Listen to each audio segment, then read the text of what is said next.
अस्सलाम वालेकुम नाज़रीन, मैं हूं आपका मेज़बान मलिक राशिद नज़ीर। आप देख रहे हैं सीआरपी पाकिस्तान। नाज़रीन, आज हमारे साथ सालिक साहब के साहबजादे डेविड हमारे साथ मौजूद हैं। इनसे थोड़ा इनके बचपन के बारे में थोड़ा जानते हैं कि जब सालिक साहब मतलब 79 में उन्होंने अपना सियासत का सफ़र जो है ना शुरू किया था, इनको किन मुश्किलात का सामना रहा, इनका बचपन कैसे गुजरा, उसी टॉपिक पे बात करते हैं। अस्सलाम वालेकुम डेविड जी, साहब, वालेकुम सलाम। क्या हाल है आपके? जी, शुक्र है खुदा अच्छा, का। सबसे पहले तो आप मुझे ये बताइएगा कि आपका पाकिस्तान आना कब हुआ? मैं आज ही आया हूँ सुबह। आज ही आए हैं जी, और आज ही हमारी मैं सीधा किस्मत है वहाँ कि से आपसे इस्लामाबाद। मुलाकात भी जी, होगी और इंटरव्यू भी हो रहा है। लेकिन पाकिस्तान में अक्सर 6 महीने बाद मेरा ज़रूर चक्कर लगता है। अच्छा, तो 4-6 मैं महीने। 4-6 महीने बाद मैं कीप इन टच रहता हूँ, हालात से, सही। वाक़यात से। मैं बल्कि अमेरिका में रहते वहाँ की न्यूज़ें नहीं देखता, मैं यहाँ की न्यूज़ें देख रहा होता हूँ। तो मेरे बच्चे कहते हैं आप इधर हो लेकिन न्यूज़ वहाँ की, क्योंकि आपका जो दिमाग जो दिल-दिमाग जो है ना वो इधर ही लगा होता है कि क्या हालात चल रहे हैं। सही। अच्छा सर, आप मुझे ये बताइएगा कि आपका बचपन कैसा गुज़रा? बचपन चले तो इज़ नॉट ईज़ी के स्टार्ट लेना बड़ा मुश्किल है, क्योंकि अगर देखा जाए ना तो आप अगर किसी भी स्पेशली अगर आप किसी क्रिश्चियन लीडर से इंटरव्यू करेंगे ना जी आपकी फैमिली में क्या ऐसी आपने कुर्बानियाँ दी हैं कि आप आज लीडर बने हो, तो वो पूछना भी लाजमी होता है। तो मेरा नहीं ख्याल कि पाकिस्तान में ऐसा कोई आपको क्रिश्चियन फैमिली मिलेगी। नॉन मुस्लिम मुस्लिम में तो लाजिम भुट्टो फैमिली हो गई, बिल्कुल, बहुत बड़ी बड़ी ऐसे फैमिली हैं बड़े जिन्होंने बड़े नाम है फैमिली। कुर्बानियाँ दी हैं। सारी फैमिली जो भी जब भी इक़्तिदार में होती है उतरते हैं फिर सारी फैमिली को अगर ये कहा जाए कि अक़लियती बरादरी में इकलीती बरादरी में सबसे ज़्यादा जो है ना अब सालिक वो साहब। कहेंगे कि हाँ जी क्या कुर्बानियाँ दी, क्वेश्चन है क्या दिया है। तो कुर्बानी तो लीडर तो देता ही देता है, तो फैमिली जो साथ देती है वो क्या है। अब सबसे पहले हम थोड़ा सा चले जाते हैं, स्टार्टिंग में चले जाते हैं। जो स्टार्टिंग एरा था सालिक साहब का, वो था ज़िया उल हक का एरा। 1982, 81। तकरीबन जब उन्होंने स उससे पहले स्टार्ट कर लिया था, लेकिन जो एक पीक पे आए जो थे, पीक पे आए थे जब जब उन्होंने उन्होंने भूख प्रोटेस्ट हड़ताल किया, की थी भूख हड़ताल की थी और साथ-साथ उनको उठा के जेल में जो है ना वहां बंद पे, कर दिया अब गया था यहाँ साथ से स्टार्ट 200 होता से है। 300 लोगों के साथ। अब वो भूख हड़ताल जो उनकी थी वो 39 डेज की थी। अब भूख की हड़ताल के जो मुतालबात थे वो थे, उस टाइम पर रेडियो पाकिस्तान होता था, यहाँ पीटीवी होता बिल्कुल, था। अब वो उन्होंने कहा जी रेडियो पाकिस्तान में कम से कम 5 हमें मिनट। हमें जो 5 मिनट के लिए हमदो सना की इजाज़त दी जाए, ताकि वो आए कि ये मसीह भाइयों का प्रोग्राम है। तो वो चाहते थे कि शुरू से हमें भाई भाई के सर के इससे पहले जैसा यानी कि पाकिस्तान में तमाम जो भी जितने भी लोग हैं वो आपस में एक अमन और मोहब्बत से रहें, जी ताकि उनको भी जितनी जो अक्सरियत है उनके नॉलेज में भी आए।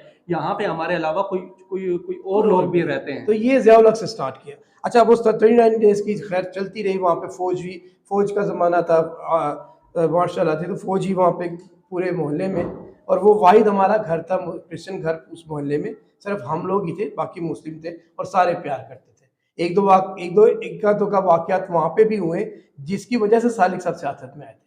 वहाँ पे तंदूर था, जहाँ पे पुराने ज़माने में रोटियाँ घर से ना आटा भेजते थे तो रोटियाँ लगती थी, तो सालिक साहब लेके जाते रोटियाँ बनाने। तो उन्होंने इनकार कर दिया, ये क्रिश्चियन के घर से आया है तो हम रोटी नहीं हमने नहीं बनाना। बनाएँगे। तो वहाँ से सालिक साहब ने कहा या तो मैं इसको से लड़ूँ मारूँ, या फिर मैं प्यार मोहब्बत से। तो उन्होंने फिर डिसाइड किया कि मैं प्यार मोहब्बत से मुस्लिम फ्रेंड्स को जोड़ता हूँ तो वो समझाएंगे इसको।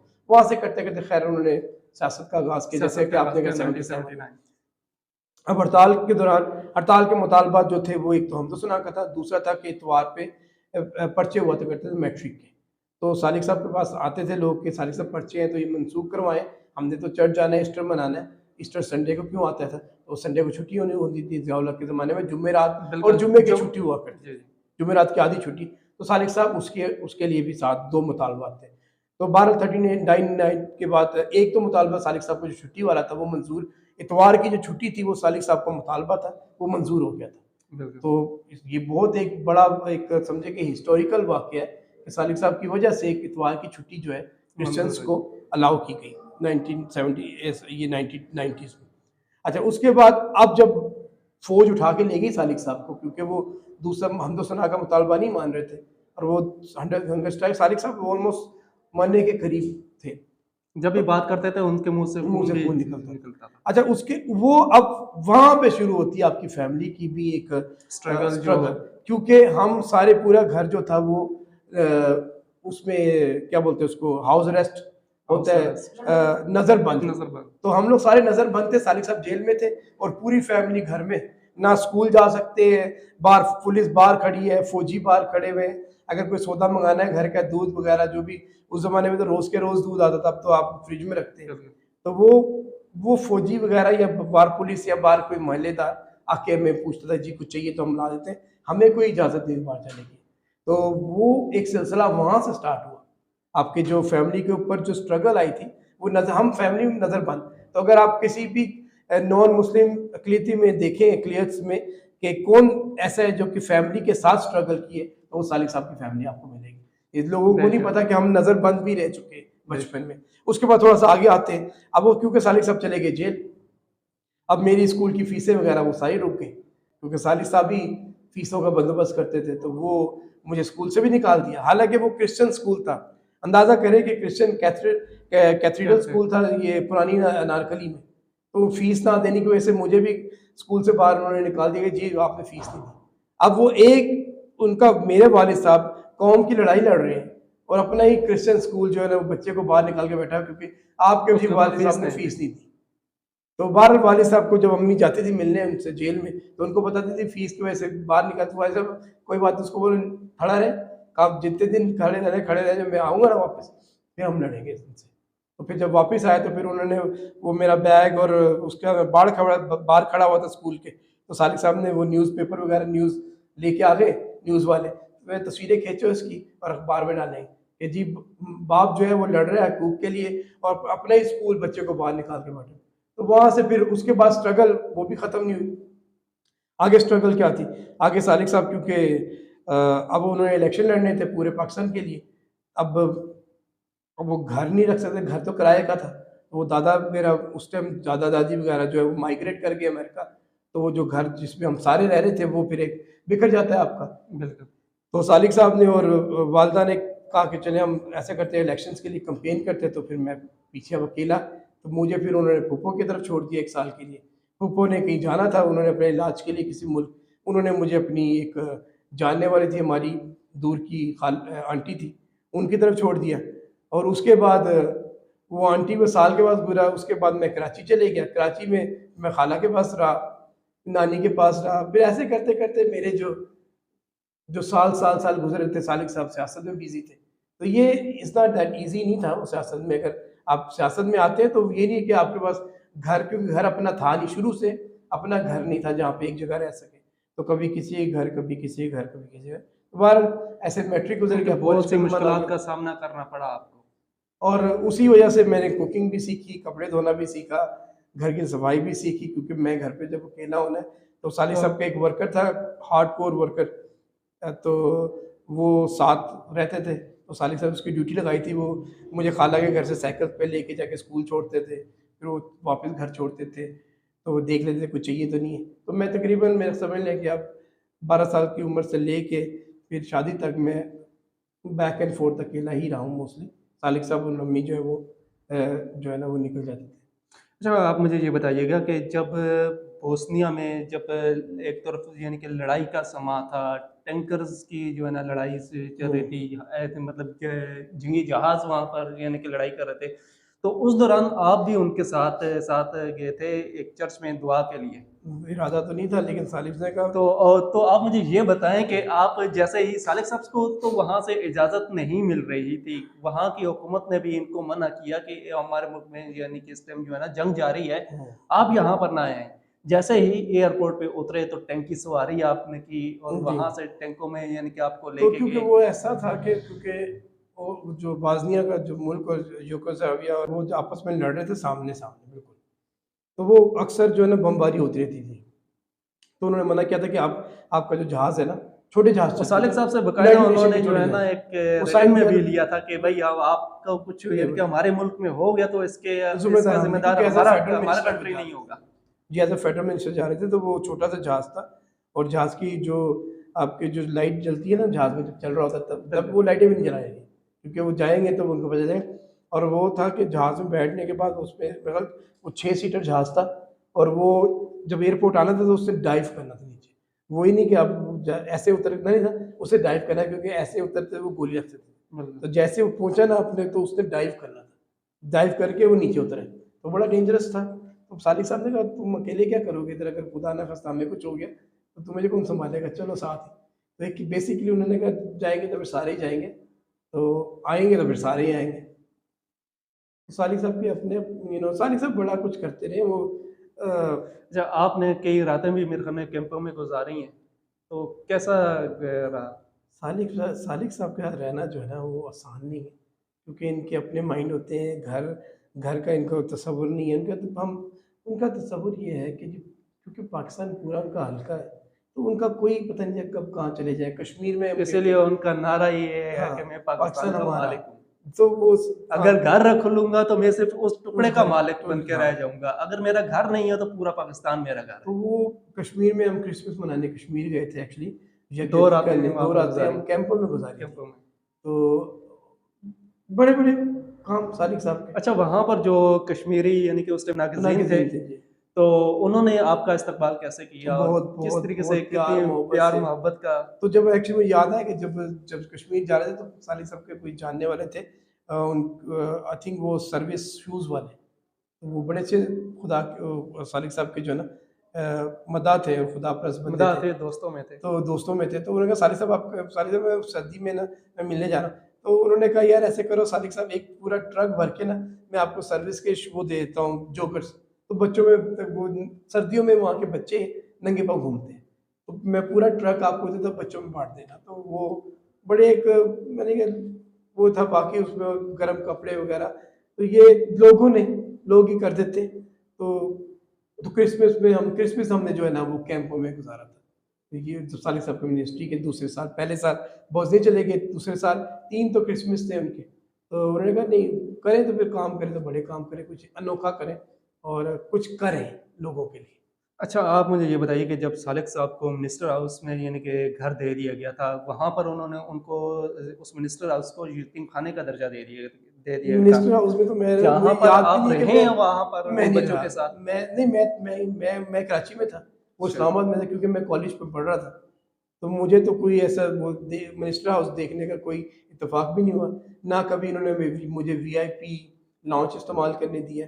बल्कि मुझे याद है कि मेरे पास कॉलेज के ज़माने में मैंने पैसे जमा करके थोड़े से वालदा से लिए, और वालदा ने भी अपनी चूड़ियाँ बेच के ना 2 चूड़ियाँ दी मुझे, ये बेच के गाड़ी के पैसे कम पड़ रहे थे। गाड़ी भी कौन से ज़माने की, 1971 की गाड़ी ली थी मैंने। और जब सालिक साहब मिनिस्टर थे उस टाइम 1971 की, सालिक साहब मिनिस्टर थे 1993 to 1995 93। 96। तो मुझे गाड़ी मैंने जो खरीदी अपनी पहली गाड़ी कार, वो थी 1971 टोयोटा करोला, जो कि 88,000 रुपीज़ की मिली थी, उसमें 10,000 कम थे। वो वालिदा ने मुझे अपनी एक चूड़ी थी उनके पास वो दी, वो बेच के, जो आखिरी चूड़ी थी वो, क्योंकि चूड़ियाँ तो सालिक साहब के इलेक्शनों में जो है ना वो कुछ ना कुछ बिकती रहती थी। तो उन्होंने वो दी, तो वो ली। अब वो मैं ले ली। अब सालिक साहब ने आना था उधर से, इस्लामाबाद से कराची आना था, तो मैंने कहा चलो मैं आपको पिक कर लूँ। ये जब प्राइवेट आते थे ना तो कभी भी इन्होंने प्रोटोकॉल या इन्होंने गाड़ियाँ भी नहीं इस्तेमाल की गवर्नमेंट की। तो उसने कहा मुझे पिक कर लेना, मैं आ रहा हूँ 2 दिन के लिए घर में। तो मैंने कहा अच्छा। मैं उस गाड़ी में गया इनको पिक करने के लिए, तो मैंने जाके ना वो आना दरवाजे के पास ही, सिक्योरिटी रीज़न भी होते हैं। तो मुझे पुलिस वाला कह रहा है यार तुम ये गाड़ी कहाँ लेके इधर आ गए? मैं कहा वो मिनिस्टर साहब आ रहे हैं, उनको पिक करना है।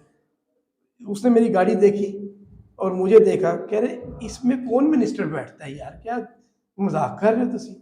उसी दम सालिक साहब भी आ गए। तो मैं कहा वो देखो सालिक साहब आ ही गए। तो वो पुलिस वाले, वो पता है आपको टीवी वगैरह में सालिक साहब आते थे, तो उससे पहचान लिया था, कह रहा ठीक है सर जी सॉरी। अब सालिक साहब आए, गाड़ी में बैठ के सबसे बड़ा क्वेश्चन उनका था, लाइसेंस है तेरे जेब में, तुम ये लेके जा रहा है गाड़ी का लाइसेंस? मैंने उनको दिखाया लाइसेंस। मिनिस्टर साहब बैठ के पूछ रहे अपने बेटे से, गाड़ी का लाइसेंस है तो मुझे लेके जाना। तो लाइसेंस दिखाया, तो फिर उन्होंने कहा ठीक है आप चलो। अच्छा, तो ये असूल पसंद जो है वो रह चुके। अच्छा, मिनिस्टर के दौरान मैं सॉरी आपको, क्योंकि अब स्टोरियाँ चल रही हैं तो स्टोरियाँ बहुत हैं।